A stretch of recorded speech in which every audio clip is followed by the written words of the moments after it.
Hi, I'm Chun Long, and for this presentation, I'll be examining the international entrepreneur journey of DoorDash.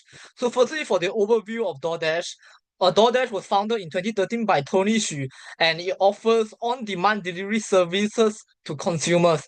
And it also created its own grocery stores in which grocery products can be purchased online through its name Dash Marts. And for DoorDash, it has expanded to over 30 countries by 2025, and its main competitors are Uber Eats, Grubhub, and Meituan. So for the target market for DoorDash, they are the convenience-seeking adults and the restaurants. And the value propositions that DoorDash propose to customers are convenience and wide selection of items. And to merchants, it can enable increase in sales and reach, and it also provides logistics and delivery support. And to delivery drivers, it provides them with flexible work and earnings potential. So now I'll be talking about the internationalization journey. So for DoorDash, it expanded mainly in North America and Europe, partly in Japan and Australia. And for the pace, DoorDash first expansions globally is in Canada in 2015, delivering food from more than 120 restaurants.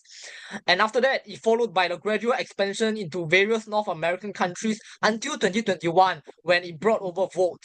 The Volt acquisitions fastens DoorDash internationalizations, enabling DoorDash to expand to 23 new countries. And for skills, in the beginning stage, DoorDash has a moderate investments mainly in North America, and only in 2021 it used $8.1 billion for the Volt acquisitions, which is crucial for its rapid internationalizations. And for the scope, DoorDash mainly diversifies in North America in the early stages, and it diversified broadly to Europe, Japan, and Australia after 2021. And now I'll be talking about whether DoorDash is a born global company or born regional company. So what is a born global company? Born global companies are firms that from beginning aims to derive a relatively huge amount of its revenue from international markets in a short period of time. Whereas born regional companies focus primarily on geographically closed markets before expanding further into global markets. So DoorDash is actually a born regional market because as I mentioned previously, it first expand into the Canada's markets, which is a geographically closed markets as compared to United States in 2015. And only in 2021 it then expanded greatly in the global markets, which is 8 years since the start of the firm. And now I'll be talking about the factors to the success in internationalization of DoorDash. So firstly, for the innovation of DoorDash, it has grocery list import and revamped search tools that compares price and delivery times across merchants for the customers. This streamlined shopping process fits majorities of the needs of the global customers, therefore helping DoorDash in the success in internationalizations. Next, for the resources, DoorDash partners with globally well-known restaurants such as McDonald's and Domino's, and this enables DoorDash to gain access to new potential customers around the world, boosting the reputation of the platform and therefore achieving success in internationalizations. Next, for the capabilities, the Volt acquisitions for the DoorDash, leveraging Volt's existing logistics networks enables DoorDash to gain immediate access to other markets without the need to slowly expand as compared to other competitors. Lastly, for the characteristics of entrepreneur team, the entrepreneur team for DoorDash maintains the mindset of simplifying problems and empathizing with customers, therefore enabling DoorDash to produce customer-centric solutions that caters to the needs of the customers globally, therefore helping DoorDash to achieve success. Next, I'll be talking about the failures, weaknesses, and resource deficits faced by DoorDash.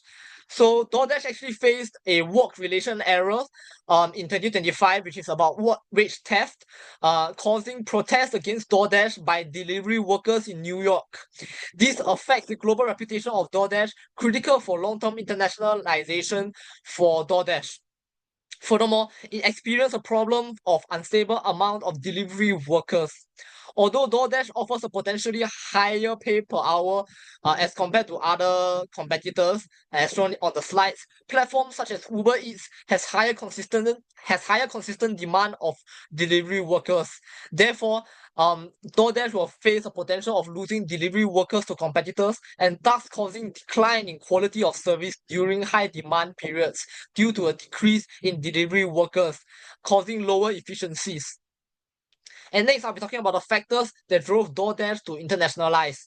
Firstly, for the push factors, um, first factors will be the saturation in the US markets. By 2025, DoorDash has already held 66% of the entire market share of US online food delivery markets. This is a huge amount of market share held by DoorDash, and this shows that DoorDash has very minimum improvements if they want to continue to grow in US, therefore pushing them to the global markets. Next, it will be the high regulatory costs in US. In 2024, a minimum wage law was introduced in the Seattle city, causing an increase in the cost of DoorDash. And DoorDash decided to shoulder the cost to the customers, and causing customers to be unwilling to purchase the delivery products, and therefore causing a decrease in the demand of delivery. Therefore pushing DoorDash to expand abroad to spread the regulatory risk that they face. Next, about the pull factors.